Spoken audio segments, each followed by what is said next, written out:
seconda volta. Nonostante l'aiuto del Cireneo e il sollecito della Veronica, il dolore ti spezza e cadi ancora. Correnti d'acqua solcano i mari, vene d'acqua percorrono i meandri della terra, fiumi d'umanità migratoria assaltano pertugi di benessere o solamente di sopravvivenza, carichi di povertà e privazioni, carichi di sfruttamento e persecuzioni, carichi di illusioni e false promesse, carichi di sogni e speranze. Imbattono come flutti sugli scogli del rifiuto e del rigetto. Si fraggono sulle strade e sui marciapiedi. Solo di rado incontrano ospitalità e comprensione. Sempre, e questa sera in particolare, incontrano Gesù, il grande rifiutato, il sempre emigrato perché cittadino del mondo. Ancora una volta stramazza a mordere la polvere. È la caduta della solitudine, del condannato. Fosse stato un corteo di trionfo, ci si sarebbe accapigliati per stargli vicino, per portarlo sulle spalle. Ma da un corteo come questo si sta alla larga. Il censimento degli amici, in certe ore dure dell'esistenza, non può che deludere e si muore di amarezza. Il peso della croce si moltiplica.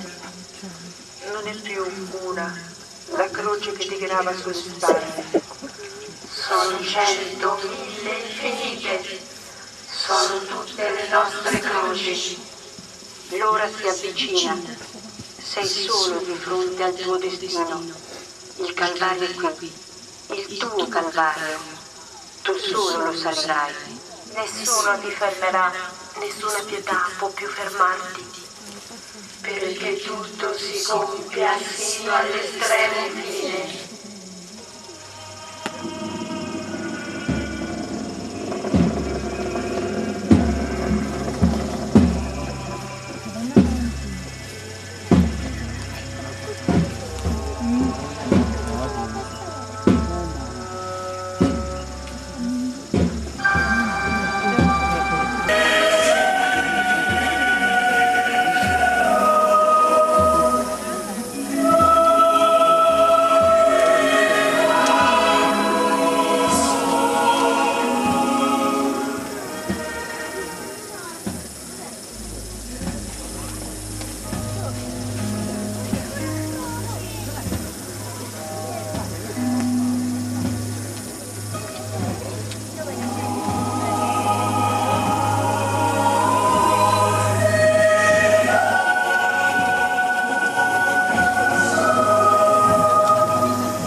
soldati spogliarono Gesù delle sue vesti e le tirano a sorte.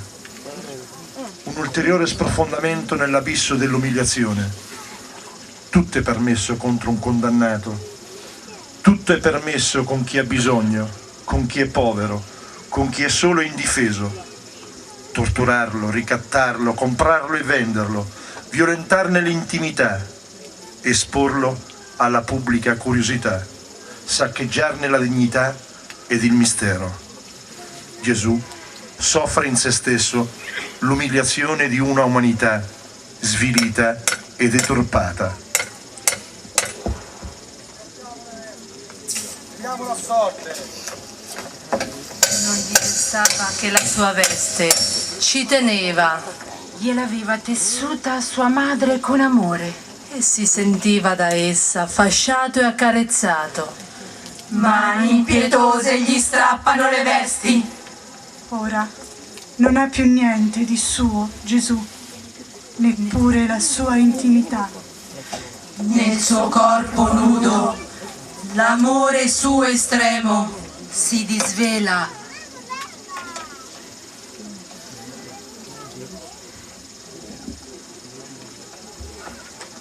Giunti sul Golgota, che significa luogo del teschio, vi crocifiggono lui e i due malfattori. L'irriducibile inseguitore viene fermato, tolto di mezzo, inchiodato. Questa è l'illusione dei nemici. La realtà sarà diversa. Lui ha i piedi inchiodati, eppure percorre tutte le strade, tutti i sentieri del mondo.